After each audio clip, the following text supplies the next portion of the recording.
महाराज राजा परीक्षित को कथा श्रवण कराते हुए भक्त प्रहलाद की कथा श्रवण कराते हैं, जिसने बहुत कम अवस्था में भगवान को प्राप्त किया। जैसे ध्रुव ने 5 वर्ष की अवस्था में भगवान को प्राप्त किया, कल आपने ध्रुव चरित्र सुना, उसी प्रकार से प्रहलाद ने भी बहुत कम अवस्था में भगवान को प्राप्त कर लिया। परीक्षित कहते हैं, प्रभु ये बताओ कि भगवान के पार्षदों को सनकादिकों ने श्राप क्यों दिया, उनकी क्या गलती थी?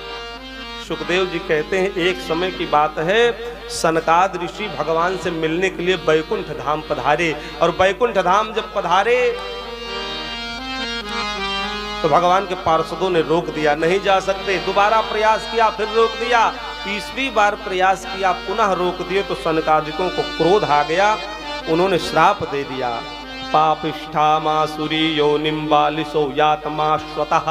अरे पापिष्ठा, अरे दुष्ट, तुम्हारे अंदर तो रजोगुण बढ़ा हुआ है, तमोगुण प्रवृत्ति के हो, भगवान के यहाँ पार्षद बने हुए हो, इतनी श्रेष्ठ इतनी सुंदर जगह हो, तुम्हारे अंदर तो अभिमान का लेश मात्र भी अंश नहीं होना चाहिए, लेकिन तुम्हारे अंदर तो अभिमान का अंकुर जमा है, इसलिए भगवान के यहाँ रहने के योग्य नहीं हो। जाओ, मैं श्राप देता हूँ, 3 बार तुमने हमको रोका है, इसलिए 3 जन्म तक राक्षस बनोगे। पीछे प्रार्थना करने लगे, महाराज गलती हो गई, आपके प्रभाव को जान न सके, आपकी अवस्था 5 वर्ष की देख करके हमने सोचा थोड़ा सा विनोद कर लें। सनकादिकों ने कहा, अवस्था देख करके तुमने मेरा अपमान नहीं किया, ऋषि संप्रदाय का अपमान कर दिया है, इसलिए श्राप तो तुमको लग ही गया है। त्रिभिर्लोकाय कल्पताम, 3 जन्मों तक प्रार्थना करने लगे। तब सनकादिकों ने कहा, जब तुम पृथ्वी पर पापाचार अत्याचार बढ़ाओगे, जितना ज्यादा जितना जल्दी पापाचार अत्याचार बढ़ाओगे, उतनी जल्दी भगवान अवतार लेकर के आएंगे, तुम सबका उद्धार कर देंगे। वही भगवान के पार्षद जय और विजय हिरण्याक्ष और हिरण्याकश्यपु हुए, दिति के पुत्र हिरण्याक्ष और हिरण्याकश्यपु।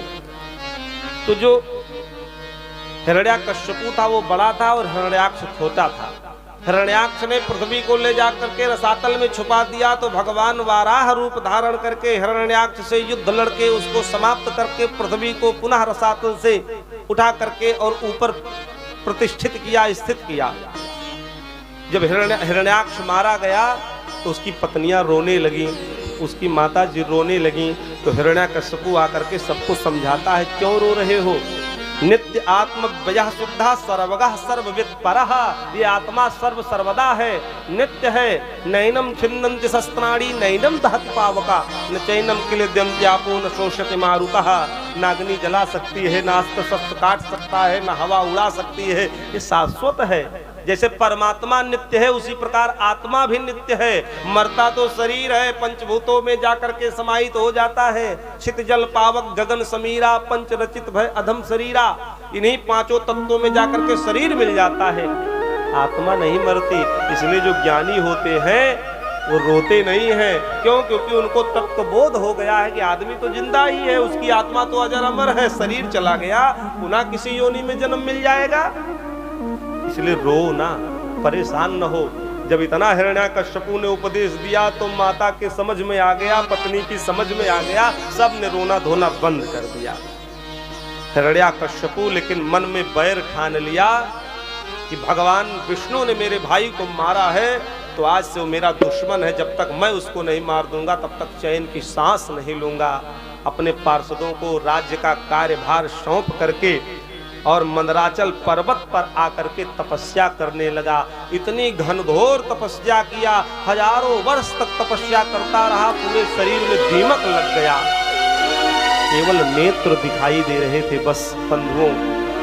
घनघोर तपस्या हुई, श्वास प्रश्वास को रोक दिया, पृथ्वी आकाश में आवाज होने लगी, बादल टकराने लगे, ब्रह्मा परेशान हो गए, देवता परेशान हो गए, भागे भागे ब्रह्मा जी के पास गए, प्रभु पृथ्वी पर कोई उपद्रव हो रहा है क्या?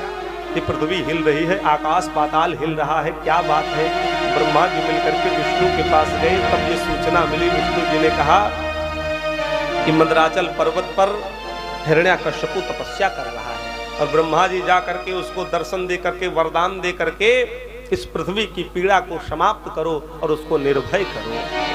ब्रह्मा जी तत्क्षण आकर के प्रकट हो गए मद्राचल पर्वत जहां वो तपस्या कर रहा था, और प्रकट होकर के कहते हैं उत्तिष्ठोत्तिष्ठ भद्रम ते तपः सिद्ध्योषि काश्यप वरदोहम मनुः प्राप्तो प्रियतामीप्सितो वरः। अरे बेटा उठ जाओ उठ जाओ, उठो, मैं आ गया हूं, मांगो तुमको क्या चाहिए। जैसे हिरण्याकश्यपु का नेत्र खुला और देखा सामने ब्रह्मा जी, तैसे तो हष्ट पुष्ट भय, तुरंत हष्ट पुष्ट हो गए, मानो अभी अभी तपस्या करने आए हैं, शरीर स्वस्थ हो गया। ब्रह्मा जी ने कहा मांगो क्या चाहिए। हिरण्याकश्यपु हाथ जोड़ के पहले तो विनती करता है, नमः आद्याय बीजाय ज्ञान विज्ञान मूर्तये प्राणेन्द्रिय मनोबुद्धि विकारैर्व्यक्तमीयुषे। पहले तो विनती करता है ब्रह्मा जी आप सृष्टि के मूल कारण हो, बीज स्वरूप हो, ज्ञान विज्ञान में अग्रगण्य हो, विद्वान हो, चारों वेदों के प्रणेता हो, प्राण मन इंद्रिय बुद्धि आदि में आप बैठे हुए हो, इसलिए हर जगह विद्यमान हो। पहले खूब स्तुति किया, विनती किया, और मांगने का यही ढंग है। यदि किसी दानी से दान की कामना करते हो तो दानी के पास जाओ तो पहले उसकी बड़ाई करो, श्रीमान जी आप बहुत बड़े दानी हो, आप धर्म कर्म में बढ़ चढ़ के हिस्सा लेते हो, आपका विचार बड़ा अच्छा रहता है, इसलिए हम भी थोड़ा सा धर्म कर्म कर रहे हैं तो आप भी कुछ दीजिए। तो जब उसकी बड़ाई करोगे तो कुछ देगा। बल की इच्छा है, किसी बलवान से बल की इच्छा है तो बलवान के पास जाओ तो पहले विनती करो, प्रार्थना करो, आप बहुत बलवान हो, आप गरीबों को निसहायों की सहायता करते हो, किसी गरीब के ऊपर अत्याचार हो रहा हो तो आप सहायता करते हो, तो भी समझेगा मेरा प्रभाव समाज पर है और आया है मेरी शरण में, प्रार्थना कर रहा है तो इसकी प्रार्थना स्वीकार करनी चाहिए। बल की कामना है तो बलवान के पास जाकर के प्रार्थना करो, धन की कामना है तो धनवान के पास जाकर के उसकी प्रार्थना करो। हिरण्याकश्यपु समझ रहा है कि ब्रह्मा जी की पहले बड़ाई कर लूं ताकि खुश हो जाएं, प्रसन्न हो जाएं, तब अपने मन की बात कहूं। ब्रह्मा जी प्रसन्न गदगद हो गए, मांगो पुत्र क्या चाहिए। बस ब्रह्मा जी एक ही वरदान चाहिए, क्या, अमर कर दो, मरे ही ना। अब ब्रह्मा जी सोचने लगे स्तुति तो बहुत किया है, प्रार्थना बहुत किया है, कैसे बात इसकी काटे। कुछ क्षण कहा अच्छा हमको विचार कर लेने दो, कुछ क्षण कहा कि हमको विचार कर लेने दो, उसके बाद में मैं बताता हूं। ब्रह्मा जी विचार करने लगे तो मन में विचार किए कि सृष्टि मृत्यु लोक में जो आया है वो तो सबको जाना है, कोई अमर यहाँ रह नहीं सकता। विचार विमर्श करके कहते बेटा ये तो इस विधान के विपरीत है, मृत्यु लोक में जो आया है सो जाएगा, इसमें कोई भी नियम में परिवर्तन नहीं हो सकता, ये वरदान छोड़ करके जो मांगना हो मांग लो। उसने कहा कोई बात नहीं, हम दूसरा वरदान मांगते हैं, नान्तर बहिर्दिवानक्त मन्यस्मादपि चायुधैः न भूमौ नाम्बरे मृत्युर्नरैन् मृगैरपि।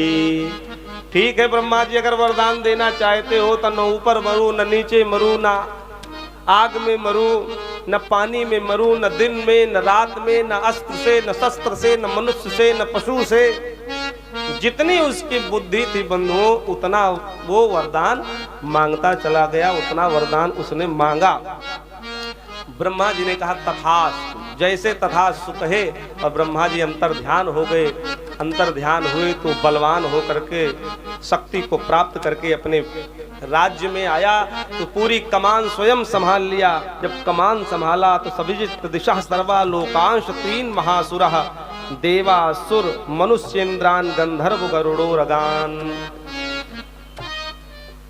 दिशाओं को देवता असुर नरपति गंधर्व गरुड़ सर्प सिद्ध चरण विद्याधर प्रेत भूतादि एवं समस्त प्राणियों को उसने जीत लिया, अपने बस में कर लिया। सब लोग भी हजूरी करने लगे उसके यहाँ, और ये आज्ञा दे दी कि आज से विष्णु को कोई भगवान नहीं कहेगा, असली भगवान तो मैं हूँ, असली भगवान मैं ही हूँ, विष्णु मैं ही हूँ, भगवान संसार में कोई है तो केवल मैं हूँ। असून प्राणान रक्षति सुर, जो अपने ही प्राणों की रक्षा स्वयं करे वही असुर है। बोले वृंदावन बिहारी लाल की। असुर कौन? जो केवल अपने प्राणों की रक्षा करे। बंधुओं इंद्र आदि लोकपालों को अपने बस में कर लिया। इंद्र इंद्रासन छोड़ के भग गए। चारों तरफ कहीं न वेद की कथा होती है, न कहीं प्रवचन होता है, न कहीं गौ माता सुरक्षित दिखाई दे रही है, न संत सुरक्षित दिखाई दे रहे हैं, कहीं कोई सुरक्षित नहीं दिखाई दे रहा है। असभ्रष्ट आचारा भा संसारा धर्म सुने नहीं काना, यत्र यत्र द्विजा गावो वेदा वर्णाश्रमा क्रिया, तम तम जनपदम यात संदीपयत भ्रष्टत। जहाँ कहीं ब्राह्मण, जहाँ कहीं गौ, जहाँ कहीं संत, जहाँ कहीं वेद मिले वहाँ उपद्रव मचा देते थे उसके सैनिक। अंतोगत्वा अत्याचार पापाचार अपनी चरम सीमा की ओर बढ़ने लगा। शुभ आचरण कतहु नहीं होई, शुभ आचरण कतहु नहीं होई, देव विप्र गुरु माने न कोई, देव विप्र गुरु माने न कोई, जय जय देश हेनु द्विज पावहि, जय जय देश हेतु द्विज पावहि, नगर गाँव पुर आग लगावहि, नगर गाँव पुर आग लगावहि, अतिशय देखी धर्म कैलानी, अतिशय देखी धर्म करे हानि, परम समेत धराय तुलानी, परम समेत धराय तुलानी, परम समेत धराय तुलानी, परम समेत धराय तुलानी। पृथ्वी व्याकुल हो गई। गौ का रूप बना करके देवताओं के पास गई। देवता गौ मिल करके ब्रह्मा जी के पास गए। ब्रह्मा जी सबके साथ मिलकर विष्णु के पास गए। तब विष्णु जी ने कहा कि जिस समय इसका अत्याचार और ज्यादा ब्राह्मणों के प्रति, गौ के प्रति, संतों के प्रति, वेद के प्रति बढ़ जाएगा, उसी दिन मैं प्रकट होकर के इसका संहार कर दूंगा। जिस दिन मेरे भक्त के ऊपर अत्याचार करेगा उस दिन मैं इसको संहार कर दूंगा। देवता पृथ्वी, देवता गुफा में चले गए। पृथ्वी अपने लोक चली आई। दैत्यराज हिरण्याकश्यपु के 4 पुत्र से संहिर्लाद, अनुहिर्लाद, हिर्लाद और प्रहलाद। प्रहलाद जो थे वो सबसे छोटे थे। कयाधु महारानी जब ये तपस्या करने के लिए चला गया तो इंद्र इसकी पत्नी का हरण करके ले जा रहे थे, तो नारद जी आए और नारद जी ने आकर के सारा समाचार उसको बता दिया।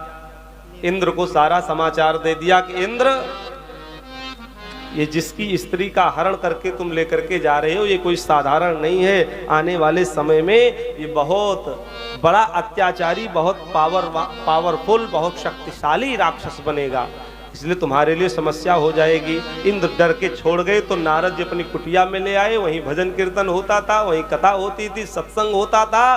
तो कयाधु के गर्भ में वो बालक पल रहा था प्रहलाद, उस गर्भस्थ शिशु के ऊपर सारा असर पड़ गया भजन का, कीर्तन का, कथा का, प्रवचन का। जब ये तपस्या करके वापस आया तो सर्वप्रथम नारद जी के यहाँ से अपनी पत्नी को लेकर के आया और प्रहलाद जी का जन्म हुआ। बोले भक्त प्रहलाद की। शुक्राचार्य जी इसके पुरोहित थे। बालक थोड़ा बड़ा हुआ तो उसके उनके गुरुकुल में भेज दिए। षंड और अमर्क 2 इनके बालक थे शुक्राचार्य जी के। इन्हीं के गुरुकुल में भेजे और गुरुकुल में जाकर के दैत्योचित शिक्षा देने लगे गुरुजी। लेकिन बालक को तो जन्म से ही भगवान में रति, भगवान में प्रीति हो गई थी, इसलिए गुरु के वचनों का कोई प्रभाव ही उसके ऊपर नहीं पड़ता था। एकदा सुरराट पुत्र मंकमारोप्य पांडव, एक दिन मोहित हो गया, पुत्र को बुलाया गुरुकुल से, गोदी मिला, बेटा गुरु जी ने क्या पढ़ाया है, गुरु जी ने क्या बताया है, बताओ तो मैं जानना चाहता हूँ। प्रहलाद कहने लगे पिताजी तत्साधु मन्ये सुरवर्य देहिनाम सदा समुद्विग्न धियाम सदगृहात् हित्वात्मपातं ग्रहमंधकूपम वनम गतो यादरिमाश्रयेते। और बढ़िया सुंदर उपदेश दिया पिताजी, जो आप कहते हो कि हम भगवान हैं, हम ही सब कुछ हैं, हम ही सबसे ज्यादा शक्तिशाली हैं, तत्साधु मन्ये सुरवर्य देहि नाम, इस मनुष्य शरीर को प्राप्त करके मनुष्य शरीर का लाभ ही इसी में है कि भगवान का भजन किया जाए। भगवान तो एक हैं, विष्णु हैं, सुदर्शन चक्रधारी हैं, जो वैकुंठ में निवास करते हैं। लक्ष्मी जी उनका चरण दबाती रहती हैं, वही प्रभु हैं, वही इष्ट हैं और कोई नहीं है। क्रोधित हो गया, गोद से नीचे फेंक दिया। पुनः गुरुकुल में गुरुजी लेके चले गए। कुछ दिन तक फिर शिक्षा दी, दैत्योचित शिक्षा दी, और फिर एक दिन याद आई पुत्र की, तो पुनः बुला करके फिर गोदी में लिया और कहता है बेटा गुरुजी ने क्या शिक्षा दी है, गुरुजी ने क्या पढ़ाया है, गुरुजी ने क्या बताया है। तो कहते हैं पिताजी गुरुजी ने जो बताया है श्रवणम कीर्तनम विष्णोः स्मरणम पाद सेवनम अर्चनम वंदनम दास्यम संख्यात्मनिवेदनम। पिताजी विष्णु भगवान की भक्ति 9 प्रकार की होती है। भगवान के गुण लीला नाम आदि का स्मरण, उनके चरणों की सेवा, पूजन, अर्चन, दास्य, वंदन, साख्य, आत्मनिवेदन, ये सारी भक्तियां भगवान के चरणों से जोड़ने वाली हैं। इसलिए इतनी भक्ति जिसके जीवन में आ जाती है, 9 प्रकार की भक्तियों में 9 महु एकहु जिनके होई, नारी पुरुष सचराचर कोई, चाहे पुरुष हो चाहे स्त्री हो, वो अतिशय प्रिय हो जाता है। जैसे पिता ने सुना तो क्रोधित हो गए, और क्रोधित होकर के हिरण्याकश्यपु ने नीचे फेंक दिया। गुरु जी को बुलाया, डांटने लगे, इसको यही शिक्षा दिए हो? मैंने तो कहा था कि मैं ही भगवान हूँ, मैं ही इष्ट हूँ, मेरा भजन करे। ये तो मेरे दुश्मन, मेरे शत्रु का भजन कर रहा है, विष्णु को भगवान मान लिया है। गुरु हाथ जोड़ के कहते हैं न मत प्रणीतम न पर प्रणीतम सुतो वदत्तेस तवेंद्र शत्रु। गुरु जी इसमें मेरा लेश मात्र भी, महाराज इसमें मेरा लेश मात्र भी प्रभाव नहीं है। मैंने तो खूब इसको बताने का, पढ़ाने का, समझाने का प्रयास किया, लेकिन इसकी तो स्वाभाविक स्थिति बन गई है, स्वाभाविक मन स्थिति है। मैं कुछ भी बताता हूँ, कुछ भी सुनाता हूँ तो इसके ऊपर कोई प्रभाव ही नहीं पड़ता। नियक्षमन्यु कददा स्म मानः, कोई प्रभाव नहीं पड़ता महाराज, इसमें मेरी गलती नहीं है। दूतों को आदेश दे दिया, ऐसे बालक से तो अच्छा है इसको मैं अपने ही हाथों से मार दूं। सैनिकों ने कहा मेरे रहते हुए महाराज अपने हाथों से आप न मारिए, और सैनिकों ने अपने हाथ में ले लिया, विषपान कराया। प्रहलाद को मारने के लिए विष भी अमृत बन गया, और उसके बाद में काले नाग से डसाया, तो जिस नाग ने डसा वही समाप्त हो गया, प्रहलाद को कुछ नहीं हुआ। ऊंचे पर्वत से फेंका गया प्रहलाद को, तो भगवान आकर के गोदी में उसको ले लिए। होलिका में जलाया गया तो होलिका स्वयं जल करके भस्म हो गई, लेकिन भक्त प्रहलाद का कुछ नहीं हुआ। कुटिल कामना उसके घर कर गई, और आई थी इनको छलने तो खुद छल गई।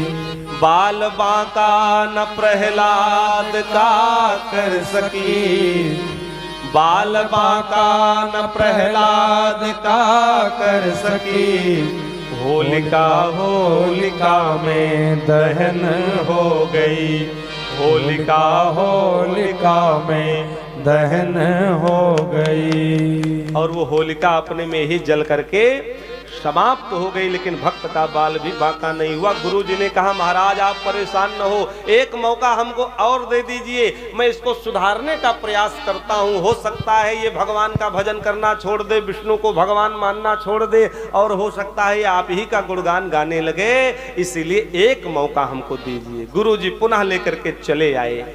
गुरु जी लेकर के जब आए तो शिक्षा देने लगे। एक दिन गुरु जी किसी कार्य से बाहर गए थे, और जब बाहर किसी कार्य से गए और इधर गुरु से हीन विद्यालय को देखा, गुरु से रहित विद्यालय को देखा, तो और बालकों को बुला करके बैठा लिया और प्रहलाद जी सबको शिक्षा देने लगे, सबको बताने लगे। यथा ही पुरुषस्येह विष्णोः पादोपसमर्पणम् यदेश सर्वभूतानां प्रिय आत्मेश्वरा सुहृद। इस मनुष्य जन्म में श्री भगवान के चरणों की शरण लेना ही जीव का एकमात्र लक्ष्य होना चाहिए। इसलिए मेरे पिता हिरण्याकश्यपु भगवान नहीं है, वो तो केवल नाटक करते हैं, वो गलत प्रचार कर रहे हैं। भगवान तो केवल और केवल है, एको ब्रह्म द्वितीय नास्ति। संसार में दूसरा कोई नहीं है, केवल भगवान एक ही है जो हर जगह विद्यमान है। उनका नाम विष्णु है, उनका नाम राम है, उनका नाम कृष्ण है। इतने में गुरु जी आए तो सुने, अरे ये तो बालक स्वयं तो विष्णु का भक्त है ही, साथ में मेरे गुरुकुल में पढ़ रहे अन्य विद्यार्थियों को भी बेकार करने में लगा है, उनको भी बहका दे रहा है। तुरंत सूचना भिजवाई हिरण्याकश्यपु से, आकर के देख लो अपने बालक की करतूत, स्वयं तो बिगड़ा ही है, दूसरे को भी बिगाड़ रहा है, दूसरे को भी समस्या में डाल रहा है और बालकों को भी विष्णु के गुणगान को बता रहा है। हिरण्याकश्यपु आ गए, जैसे देखा उसको क्रोधित हो गए, हाथ पकड़ लिया, अरे दुष्ट, तुझको तो मैं आज अपने हाथों से मार दूंगा। मेरे दुश्मन का गुणगान गाता है, बता तेरा भगवान कहाँ है? तू कहता था कि हर जगह भगवान है, हर जगह विद्यमान है। आज अगर हर जगह विद्यमान है तो बता इस खंभे में भी भगवान है?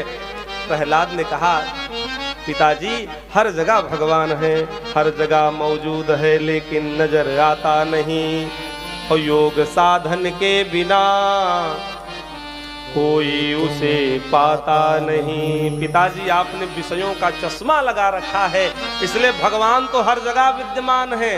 हरि व्यापक सर्वत्र समाना, प्रेम ते प्रकट हो मैं जाना।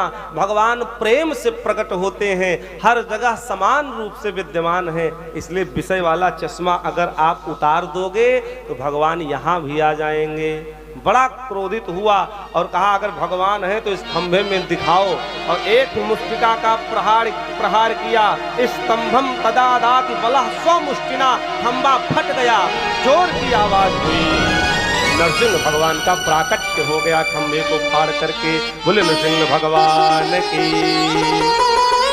नायम मृगो नापि नरो विचित्र, महो किमे तन्न मृगेंद्र रूपम। न मनुष्य है न पशु है, कुछ क्षण के लिए तो पूरा स्थान धूल धूषित हो गया। हिरण्याकश्यपु समझ ही नहीं पाया कौन आया है कौन गया है। जब सारा धुआं छटा तब भगवान को जैसे देखा, विचित्र स्वरूप, आधा सिंह का आधा मनुष्य का। डर करके भागना चाह रहा है, लेकिन भगवान ने अपने हाथों से उसको पकड़ लिया और पकड़ करके चौखट पे आकर के बैठ गए और घुटने पर उसको डाला।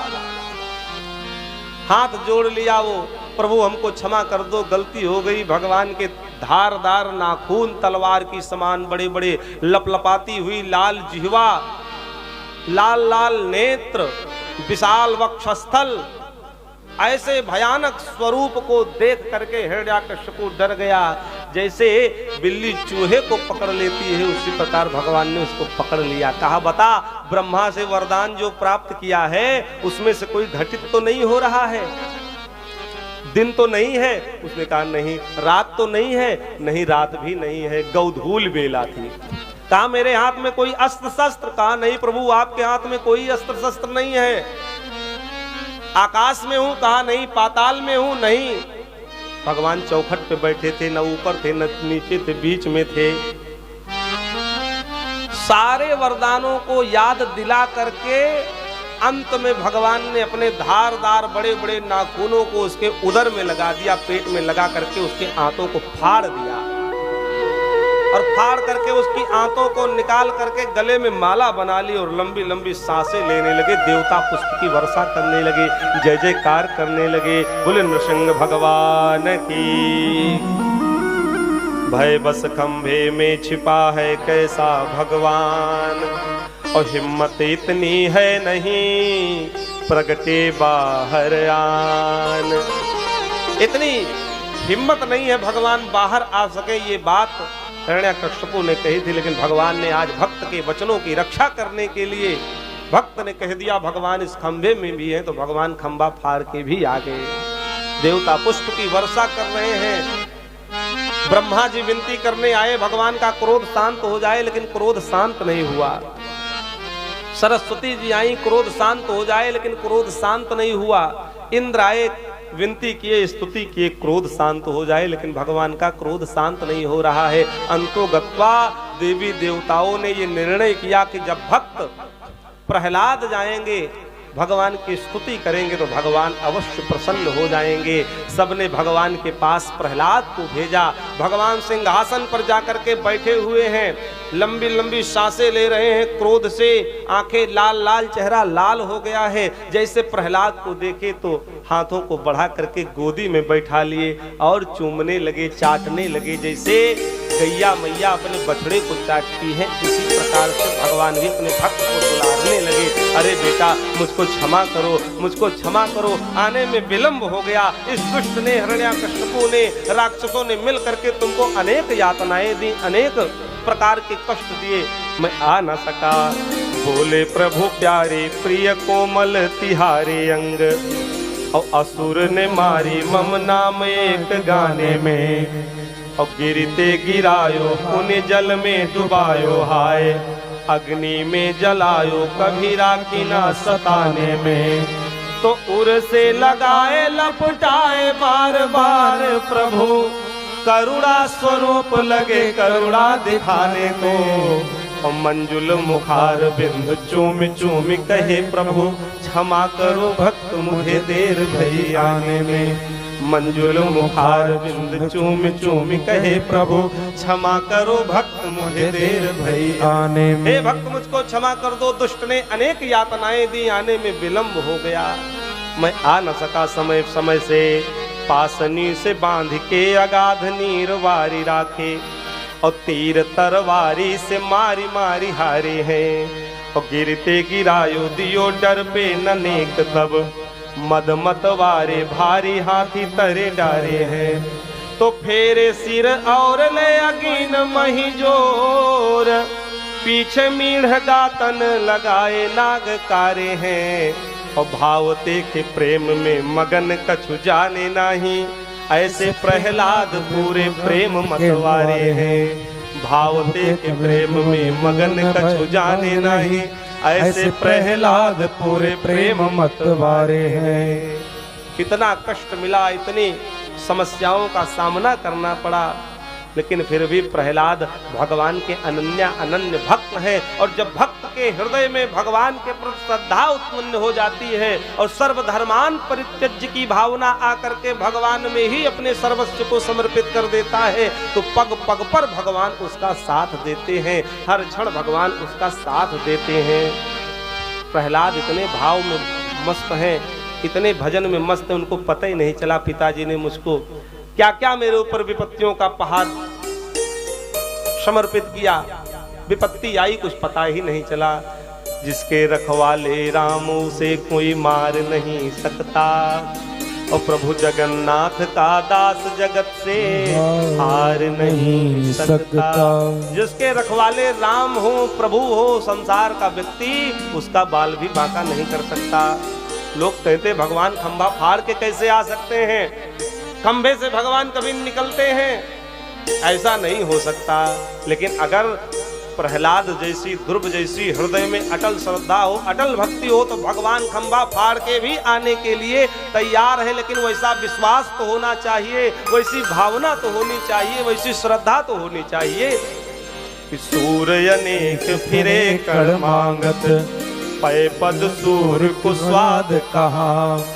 खटमाल मजीरा बजाती फिरे, मीरा मतवारी से चाह कहा। सिया राम कथा कितनों ने लिखी, तुलसी जैसी मर्याद कहाँ। और सिया राम बसे हर खंभन में, पर प्रगटन को प्रहलाद कहा। सिया राम बसे हर खंभन में, पर प्रगटन को प्रहलाद कहा। भगवान तो हर जगह है, लेकिन प्रकट करने वाला भक्त भी तो हो, श्रद्धा भी तो हो, भक्ति भी तो हो। श्रद्धावान लभते ज्ञानम। एक माता जी कथा सुनने आती थी और नदी पार करके आती थी। नदी के उस पार उनका घर था, इस पार कथा होती थी। रोज का नियम था। एक दिन कथा में बैठी थी तो पंडित जी कहने लगे, अगर जीवन में श्रद्धा हो, भक्ति हो, तो जल के ऊपर भी चल करके जाया जा सकता है, पानी के ऊपर भी चल करके जाया जा सकता है। माता जी पढ़ी लिखी थी नहीं, केवल भगवान पर भरोसा था, विश्वास था। पंडित जी की वाणी पर भरोसा और विश्वास था। मन में सोचा कि मैं रोज नदी उस पार से इस पार आती हूँ, नौका का सहारा लेती हूँ, और पंडित जी कह रहे हैं कि अगर श्रद्धा हो, भक्ति हो, तो पानी के ऊपर भी चल करके जाया जा सकता है। लाओ आज हम ऐसे ही अब रोज आएंगे जाएंगे। नाव पर बैठ करके आते हैं जाते हैं, थोड़ा विलंब भी हो जाता है, नाव वाले का आसरा देखना पड़ता है। अब ऐसा नहीं करेंगे, अब हम रोज पैदल ही जाएंगे, चल के ऊपर चल करके वैसे ही कथा सुनने आएंगे। इतनी प्रबल श्रद्धा थी। कोई विद्वान होता, कोई ज्ञानी होता तो सोचता जल के ऊपर कैसे चला जा सकता है, जल के ऊपर कोई कैसे जा सकता है, लेकिन वो पढ़ी नहीं थी, श्रद्धा थी। और उस दिन से उनका नियम बन गया, अब नाव का सहारा नहीं लेती, उस पर चलती हुई चली जाती हैं, उस नदी पर, उस जल पर, इस पार से उस पार। जब कथा का समय होता तो दूसरे दिन वैसे ही इधर चली जाती। एक दिन पंडित जी से हाथ जोड़ के कहती हैं, महाराज जी, गुरु जी, मेरा एक निवेदन है। बताओ क्या निवेदन है? निवेदन ये है कि आपका निमंत्रण मेरे यहाँ है, कल आप मेरे यहाँ भोजन प्रसादी अवश्य प्राप्त करिए। मेरी हार्दिक इच्छा है, मेरी भावना है कि आपका चरण मेरी कुटिया में पड़ जाएगा तो कुटिया धन्य हो जाएगी। संत का चरण कुटिया में पड़ जाएगा तो कुटिया कृतकृत्य हो जाएगी। ठीक है माता जी, अगर इतनी श्रद्धा है, इतनी भक्ति है, तो मैं अवश्य आऊंगा। अगले दिन माता जी आई, कथा विश्राम हुई, माता जी गई, पंडित जी आप कहे थे चलने के लिए, हमने सारी व्यवस्था की है, चलिए आप हमारे यहाँ। गुरु जी ने कहा ठीक है चलो। चलने लगे। माता जी आगे आगे, गुरु जी थोड़ा पीछे पीछे। अब नदी पार करके जाना था तो गुरु जी ने सोचा हो सकता है नाव का सहारा लेने के लिए माता जी आगे जा रही हो, मल्लाह को बुलाने के लिए गुरु जी आ रहे हैं, नाव पे बैठेंगे, साथ साथ जाएंगे। लेकिन माता जी तो खुश थी कि गुरु जी साथ में आ रहे हैं, जल्दी से घर पहुंच जाऊं और गुरु जी की कुटिया में चरण पड़ जाएंगे गुरु जी के, तो कुटिया धन्य हो जाएगी। अब गुरु जी तो कुछ और सोच रहे हैं कि नाव के लिए ये उतावली है माता जी, लेकिन देख रहे हैं कि नाविक को तो बुला ही नहीं रही है। नाव का सहारा लेने के लिए नाव वाला भी है और नाव भी है, लेकिन फिर भी माता जी उसका सहारा नहीं ले रही हैं। हो सकता है थोड़ा नजदीक पहुंचे जल के, नदी के, तब बुलावे। कुछ नजदीक पहुंच गई तब भी नहीं बुलाए। पंडित जी सोच रहे कब बुलाएंगी। कुछ और आगे बढ़ी, जब इसको बिल्कुल पास में जल आ गया, पंडित जी ने सोचा अब बुलाएंगी, लेकिन बंधो 10-20 कदम माता जी आगे चलती हुई उसी जल पे चली गई और पंडित जी उसी के किनारे खड़े रहे। माता जी ने जब पीछे मुड़ करके देखा कुछ दूरी पर जा करके, तो पंडित जी उसी नदी के किनारे खड़े थे। माता जी ने कहा, अरे महाराज जी, गुरु जी आप आइए, वहां क्यों खड़े हैं? गुरु जी ने कहा, कैसे आवे, बिना नाव के सहारे के मैं नहीं आ सकता। माता जी कहने लगी, गुरु जी आपने कल कथा में कहा था कि जो श्रद्धा और भक्ति अगर हो तो जल के ऊपर भी चल करके जाया जा सकता है।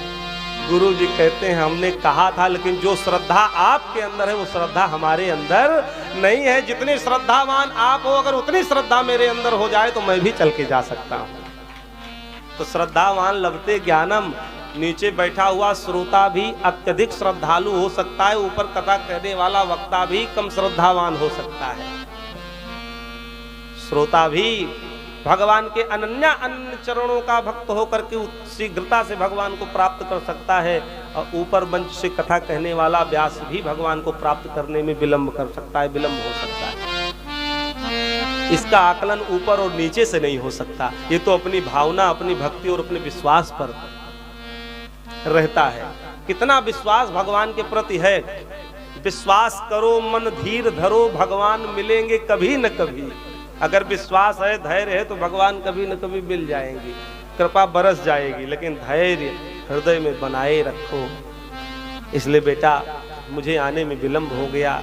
और प्रहलाद की श्रद्धा और भक्ति को देख करके भगवान के भी नेत्रों में अश्रु आ गया। बेटा मांग लो क्या चाहिए? प्रभु कुछ नहीं चाहिए। भारत के कानून के अनुसार कोई व्यक्ति किसी को अपनी गोद ले ले, किसी बालक को गोदी ले ले, तो उसके संपूर्ण संपत्ति पर उसका अधिकार हो जाता है बालक का। और प्रभु आप तो जगत नियंता हो, संसार के मालिक हो, भगवान हो, आपने मुझको अपनी गोदी में ले लिया, अब हमको क्या चाहिए?